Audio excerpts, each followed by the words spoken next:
Hello, people, and since this is a brand new year, 2019 is finally here, and I could have thought of a better way to open it up by watching no Taizai, aka The Seven Deadly Sins, Prisoners of the Sky movie. It recently dropped, I believe, in November. Recently watched the dub version, it dropped on Netflix, so that was kind of cool. And this is not me saying you should check out one version over the other. It's up to you which version you watch. Either way, both versions are enjoyable, and it's the first movie of the Seven Deadly Sins franchise. We don't know as of this point when season 3 is going to happen. I haven't gone any further in the manga, so I don't know. We got this movie to enjoy in the process, and I have to say it was very enjoyable. And certain things of the plot, which I'll get into, that I found very surprising.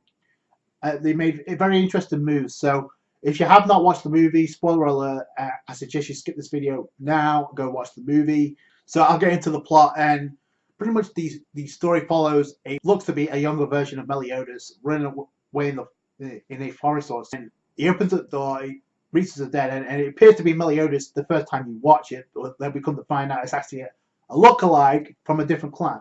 And apparently he's from the Goddess clan in the Sky Temple, which I'll get into in a minute. But I thought that was an interesting, and quote unquote, we do have another lookalike in this episode, in this movie, which I'll get into.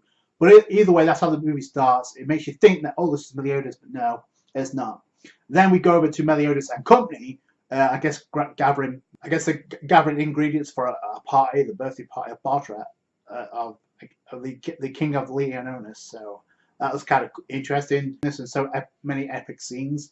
But the funny quirks in this was like Meliodas trying to cook up a pie. The way he was doing it was just screwing it all up. He looked like he's making a pizza. He's not even cutting the apples. He's like just getting pissed off of it. But the way it turned out looked inch perfect on the outside. On the inside, it's a different matter. No one wanted to test it. He tried asking Merlin, and Escanor was like, nope, you know what? If this thing's poisonous, I'm going to protect Merlin, so I'm going to eat it. Ends up barfing up rainbows and spews all over Meliodas and Hawk, which I thought was funny.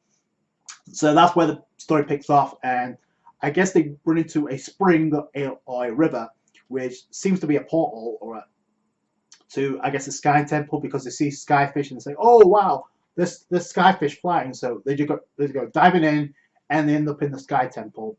Meanwhile, you have the Salard ends up in the human world because he ends up doing the same thing. I guess he went through the spring and found the portal to go. They guarding over a winged sword, and a succession ceremony is close at hand. And Solar was supposed to be the one to succeed, or well, Zoria, his father, wouldn't allow it because is betraying. It seemed like he was betraying the laws of the clan, because he tried to get into the human world to actually find help, called the Great Oshiro, which I guess was the one who banished the demon temple. So in order to prevent that and to find help, he had to go to the human world and find the Great Oshiro. But apparently that's forbidden in their laws. So that's where the conflict arises from Zoria, because he's a bit harsh. He said, especially when he ran into Meliodas' son. So I thought that was kind of messed up. And then you see the lookalike of Elizabeth named Elate. By the way, I have to say, this version of Elizabeth Elate, much better version, because she's way more aggressive and she's not as timid. Lookalike of Meliodas in the Sky Temple. I wonder where that came from, though. Like I said, Solar bumps into the Sins, and by the way, the interaction was funny as hell. Like making fun, I guess, being scared of Dion. Said, "Oh, you monster!" She's tearing up all over the place. Then she runs into Escanor and Merlin, and ends up getting blocked by Merlin's barrier, and just ends up knocking him out. And she's like, "Oh, I hope I didn't go overboard with that." So, I'm like, "Damn, this is obviously a different version." It's a lot weaker. So the succession ceremony is to hand over the winged sword that apparently has the potential of sealing up the demon clan, because he didn't really think about training all that much. We did get a clip of him a lot talking about what's on the horizon with the demon clan being revived, where they conjure up the idea of trying to track down the Great Oshiro, which is complete foreshadowing, especially when you see the design. And I guess Bonds, the old lady in the Sky Temple, that actually mistakes Hawk for being a descendant of the Great Oshiro, which is like tremendous foreshadowing what's to come, what was revealed by the end of the movie. Which this movie technically is not canon; it does not follow to the chronological order of the movie. And I think this actually, speaking of chronological order, this movie is pretty much takes place after the events of season 2. So obviously, because Escanor being there, like I said, the first time the Sins interacted with one another in the series, present time, so that was kind of cool. But then obviously, Meliodas, it just has to get separated. It's like this. It's like a gag of the Straw Hats. Like each time the crew gets reunited, something happens where they have to split apart. So that recently happened in One Piece. It happens here. So, and then as soon as he tries to go into the spring, I guess he gets attacked by Gala or Gar. So we get the introduction of Gara, the female from Six Knights of Black. Merlin knows all about that. It's just you're Gara from the Six Knights of Black, aren't you? From the demon race. So as a threat to the Ten Commandments, I don't think so. Either way, Gara tries to take each of them on. And by the way, it's only a clone, so I wonder what she was planning to do anyway to prevent any interference whatsoever. But then she's outnumbered by 6 of the 7 sins. So it's like not getting through to the Sky Temple is pretty much obliterated because she evaporated the spring, so there's no portal anymore. So Merlin's like, you know what, we got the next best thing. Mama Heart coming in, and I guess she powers up with like an engine source to like get them to the Sky Temple. So that was kind of cool, and that just gives them a reason to tag along, other than the fact that they're looking to track down Meliodas. Barnes seems like somewhat of a mentor to Salard. Ran away because obviously you're against the Demon Clan, and you ran away because she was. That's not the case at all. I just wanted to protect Alana. I guess him provoking Salard to take action instead of just talking about it. So that was kind of cool on the part of Bond. I guess the throne because he's pretty much revered. Man, the whole interaction with the Great Shiro, like I guess with Hawk being there, it's like he's standing on the remains of the Haka, and this is where he gets mistaken for being the hero that saved the Goddess clan. That was kind of funny. He's being revered as I'm the Great Ashiro, revere me. I guess it goes into full swing like with Alate asking Meliodas, "You're not Salard, are you?" And Meliodas like, "That's what I've been trying to tell you." But it's like Alate's like, "This succession ceremony is it's a tradition in our clan, so you need to stick around while Salad's not here and just pretend that you're Salard, so you can receive the sword, the winged swords." Like I said, this movie had its epic moments. Like 3 moments stand out to me in particular. Like the moments when the Sins actually finally arrive, when Meliodas says, "No, we prepared for this, so we have something else in backup." Belion comes out of nowhere and just attacks Meliodas, fighting all over the place. You have Alate about to be killed, and then Meliodas puts the brakes on that. No, because he sees I guess the poison needles pump the metal demon. He's salty as all hell, and that's where the fight breaks up between Belion and Meliodas. Seems like the second is when, I guess, like I said, Sins jump in. Merlin is the first one, I guess, to take on Derrichio. I guess the lying demon, which was trying to target Hawk, and then Hawk tries to fly away with Baines, or Barnes, however you want to pronounce it, and then runs into Merlin and company. Merlin's like, "Yo, you're my opponent now, so I'm going to play with you." Killed. I guess she gets paralyzed. Here comes the Salah for the save. They have a touching reunion, and Punk tries to interfere, and in comes Bond for the save. They're having a touching reunion. Don't interrupt it. And if anybody knows about touching reunions and emotional ones, it's Bond. So I appreciated that. And he just went ham on Pump, like where he just smashed the hell out of him. That's one of my favorite scenes. One of 3 favorite scenes in the movie, where he's just smashing the hell out of him. Like you can see the rage out of Bond. And then I guess he gets paralyzed, and then he gets skewered by Pump. But we know he's immortal, so it doesn't really matter.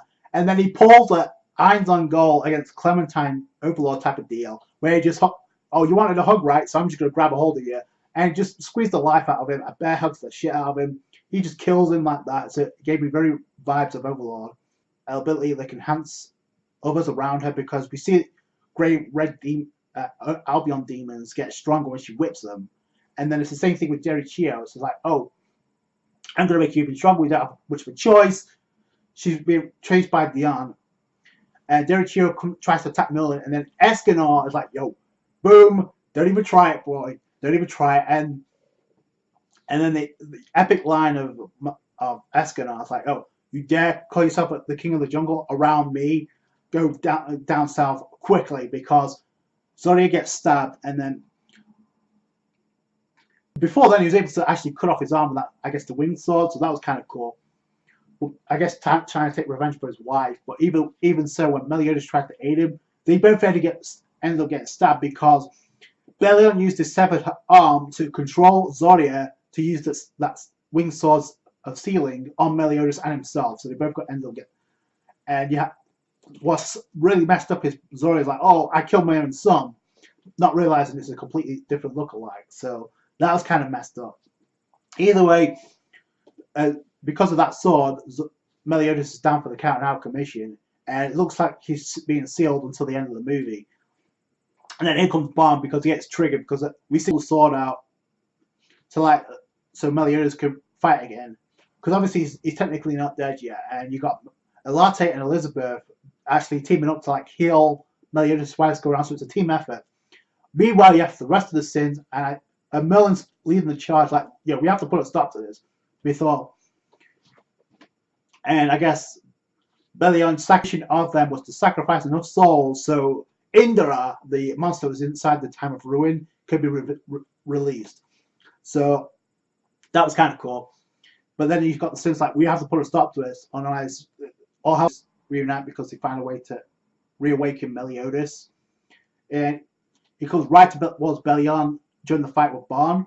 And Bond's like, yo, you need to brush up on this win-loss streak here because you're losing as many times as I am. So I'm just like, yeah, I need to change that, don't I? So that's where the perfect time music kicks in. Boom. And that's another thing I appreciate about this movie. They didn't have different tracks like movies usually do. They had their own OST from the series, so I thought that was a nice little touch. Until the main threat, Indra, gets revealed. Like I said, the monstrous mixture demon that apparently surpassed the commandments according to Merlin. So now this is a threat, and try and gather the souls of everybody that's from the Goddess clan and try to use it to seal up Indra. I guess it's very reminiscent to the Spirit Bomb, if you want to call it that. But it doesn't work because I guess Belion ends up sacrificing himself to end up giving him more power, so he's able to be even more of a threat. We have to nail it with the last attacks before Salard, my counterpart, actually ends up sealing this thing off. So give it a farewell present. So I love that this is the third moment in the movie that stands out to me, where you have each of the sins strike out the ultimate attack and strike it towards Meliodas. Very reminiscent to, I guess, season 1 with Hendrickson. Only this time you include Escanor to the fray. Each of them using the strongest attacks. 5 clones end up redirecting the combination attack right back to the main full counter to nail the final blow before it was sealed. So I love that moment because it's just the teamwork of trying to stop this threat, and there's no way it could be defeated. It wasn't just generic Meliodas is just going to slaughter this thing. No. By the way, we did get any traits of that evil smile that we got at the end of season 2, by the way. So we did get some cocky smirks here and there, but nothing as menacing as what we saw in that episode. One of the moments that stand out to me most. And I guess the movie just pretty much ends up with a resolution I guess some members of the Demon Clan can be trusted because Meliodas risked his life to protect us. So I guess they try to offer them a banquet, but it's and Bond's like, no, because we got word to do. We got a dash. See you later. And that's why the reveal comes the greatest Shiro was someone who did find his way into the human world. And if you see Mama Hawk in the the cover was peeling away, seeing her white skin, there's the foreshadowing. So like I said, it wasn't canon, but the fact they introduced that I thought was very telling. It's I think that's how it goes, but it's not canon, so it's hard to say. But I just thought that was an interesting touch, and it's the way they end the movie. All in all, it's a very enjoyable movie. If I had to, not too much to argue about. So that's it from me. Thanks so much for watching. I hope we get more movies like this from the Nanatsu Taizai. Like this big review if you did. Subscribe to the channel for more. Catch you guys later. Bye.